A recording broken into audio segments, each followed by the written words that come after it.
ये फिर से फ्रेश वोटर लिस्ट ये जो है बनाएंगे केवल मात्र 25 दिनों के अंदर। ये इम्पॉसिबल है। 8 करोड़ लोगों का आप डोर टू डोर कैसे जाओगे? ये पूरी तरीके से साजिश है।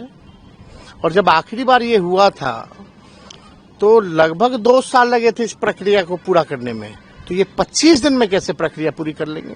ये नीतीश जी को डर हुआ, भाजपा को डर हुआ कि ये चुनाव हार रहे हैं तो गरीब, पिछड़ों, दलितों, बहुसंख्यकों का वोट काटो, अल्पसंख्यकों का वोट काटो और जो है साजिश के तहत चुनाव जीतो। बीजेपी जब जब हारती है तब तब ऐसे कॉन्स्टिट्यूशनल इंस्टीट्यूशंस को आगे किया जाता है और उस इंस्टीट्यूशन में आरएसएस के लोगों को बैठा करके ये पूरी तरीके से हमारे संविधान और लोकतंत्र के खिलाफ है। देखिए, अचानक से ये कदम उठाया गया है।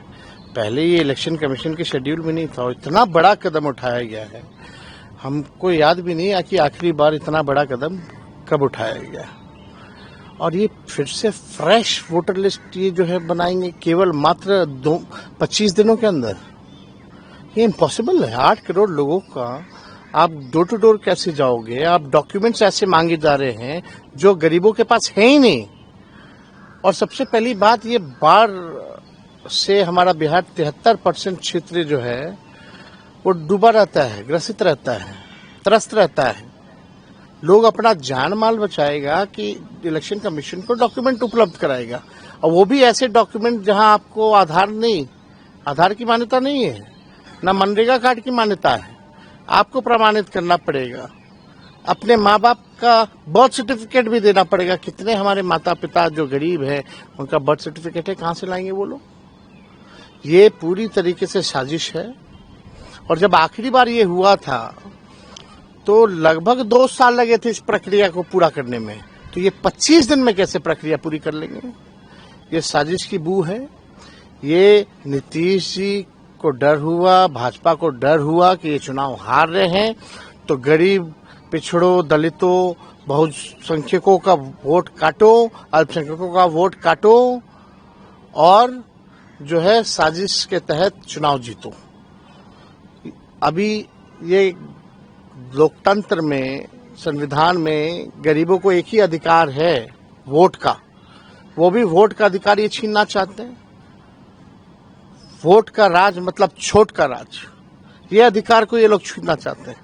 अभी वोट का अधिकार, वोटिंग का राइट छीनेंगे, बाद में पेंशन छीनेंगे, उसके बाद में राशन छीनेंगे। ये लोगों का एजेंडा साफ दिखाता है कि बड़ी साजिश है, बू आ रही है। और ये नीतीश कुमार जी और मोदी जी मिलकर के गरीबों का काट रहे हैं वोटर लिस्ट से नाम।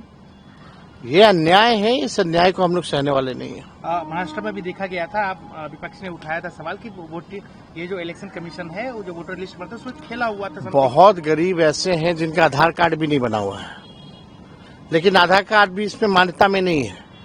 अभी कुछ दिन पहले ही इलेक्शन कमीशन आधार कार्ड को लिंक कर रही थी ताकि डुप्लीकेसी ना हो लिस्ट में, तो इसमें आप क्यों आधार कार्ड को नहीं इंक्लूड किए? पहला सवाल। ये अन्याय हो रहा है। तो आपको शक है कि कहीं ना कहीं ये सब जो हो रहा है कहीं ना कहीं चुनाव को हैम्पर? बीजेपी जब जब हारती है तब तब ऐसे कॉन्स्टिट्यूशनल इंस्टीट्यूशंस को आगे किया जाता है और उस इंस्टीट्यूशन में आरएसएस के लोगों को बैठा करके ये पूरी तरीके से हमारे संविधान और लोकतंत्र के खिलाफ है। एक और सवाल, आज जिस तरीके से आरएसएस के एक बड़े नेता ने कहा कि कुछ शब्द हैं दो उसको ये लोग संविधान विरोधी लोग, आरएसएस वाले लोग जो अंग्रेज के चमचे, जिनका कोई योगदान नहीं इस देश की आजादी में, एक बार छू के तो दिखाए लोग संविधान, ये हटा करके तो दिखाए। आप प्रिएम्बल्स में से सोशलिस्ट शब्द हटा दीजिएगा, आप सेक्युलर शब्द हटा दीजिएगा। यही इनका असली एजेंडा है। दे भाजपा के लोग जवाब इस पे। वो संविधान में छेड़छाड़ नहीं करने की बात कर रहे हो। ये लोग सब आरक्षण खत्म कर दिया, सब कुछ जो है निजीकरण कर दिया गया, स्वतः आरक्षण खत्म कर दिया। ये लोग आरक्षण विरोधी लोग हैं, ये लोग संविधान और लोकतंत्र विरोधी लोग हैं। बिहार के लोग इस बार करारा जवाब देंगे इन लोगों को।